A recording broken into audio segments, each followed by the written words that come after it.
Connexion karmique et pensée persistante, une perspective bouddhiste. Dans la vie, il arrive souvent que certaines personnes occupent nos pensées de manière persistante, sans qu'il y ait de communication directe ou de lien évident avec elles. Ce phénomène, bien que troublant pour beaucoup, peut être interprété à travers la sagesse bouddhiste comme un appel à explorer des connexions plus profondes qui dépassent la simple compréhension rationnelle. Ces pensées récurrentes nous invitent à réfléchir sur la nature de nos liens avec les autres et sur ce qu'elles révèlent de notre propre état d'esprit et de notre cheminement spirituel.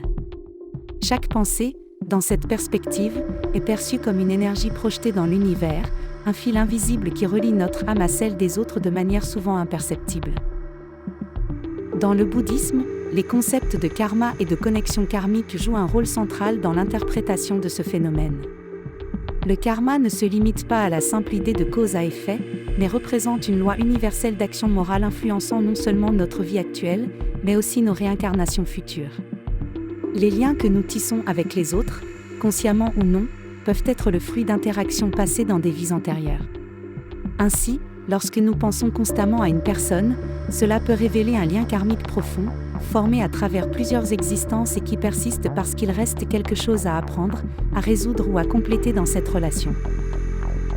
Ces connexions karmiques se manifestent souvent de manière subtile, mais leur intensité ne peut être ignorée. Par exemple, vous pourriez ressentir une empathie immédiate ou une compréhension inexplicable envers quelqu'un que vous venez de rencontrer. Inversement, une forte réaction émotionnelle, positive ou négative, envers une personne peut également être le signe que l'énergie karmique entre vous deux est toujours active. Ces interactions, bien qu'apparemment inexplicables, portent souvent en elles des messages ou des leçons essentielles pour notre croissance spirituelle.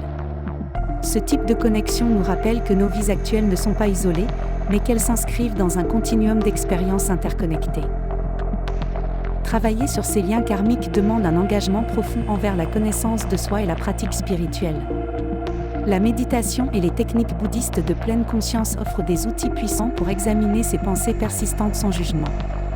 En observant nos pensées, nous pouvons identifier les dynamiques qui les sous-tendent et comprendre leur véritable origine. Cette prise de conscience nous aide à libérer les énergies bloquées, qu'il s'agisse de désir, de peur ou d'attachement liés à ces pensées. La méditation sur la compassion et le pardon est particulièrement utile pour transformer ces liens en opportunités de croissance et pour alléger les fardeaux karmiques qui peuvent peser sur nous. Le bouddhisme enseigne également que l'esprit humain est comme un miroir capable de refléter non seulement le monde extérieur, mais aussi les profondeurs de notre être intérieur. Les pensées persistantes, dans ce contexte, ne sont pas vues comme des intrusions indésirables, mais comme des manifestations de problèmes internes non résolus. Elles peuvent indiquer des désirs refoulés, des peurs non confrontées ou encore des qualités que nous aspirons à intégrer dans notre propre vie. Une fois que nous reconnaissons la nature temporaire et illusoire de nos pensées, nous pouvons commencer à nous en détacher plus facilement. Cette compréhension réduit leur pouvoir sur notre bien-être émotionnel et mental, nous permettant de retrouver une forme de sérénité intérieure. Le détachement, tel qu'il est enseigné dans le bouddhisme, ne signifie pas indifférence, mais plutôt une capacité à aimer et à respecter les autres sans s'attacher à des attentes ou des conditions spécifiques. Ce non-attachement favorise une paix intérieure durable, en nous libérant des chaînes invisibles que nos pensées persistantes peuvent parfois créer. Enfin, ce processus d'observation et de libération des pensées ouvre la voie à une transformation intérieure. Il nous invite à examiner nos relations et nos expériences sous un angle plus profond, reconnaissant les opportunités qu'elles nous offrent pour évoluer spirituellement. En pratiquant la pleine conscience et le lâcher-prise, nous pouvons avancer sur un chemin de libération spirituelle, renforçant notre capacité à vivre en harmonie avec nous-mêmes et avec les autres.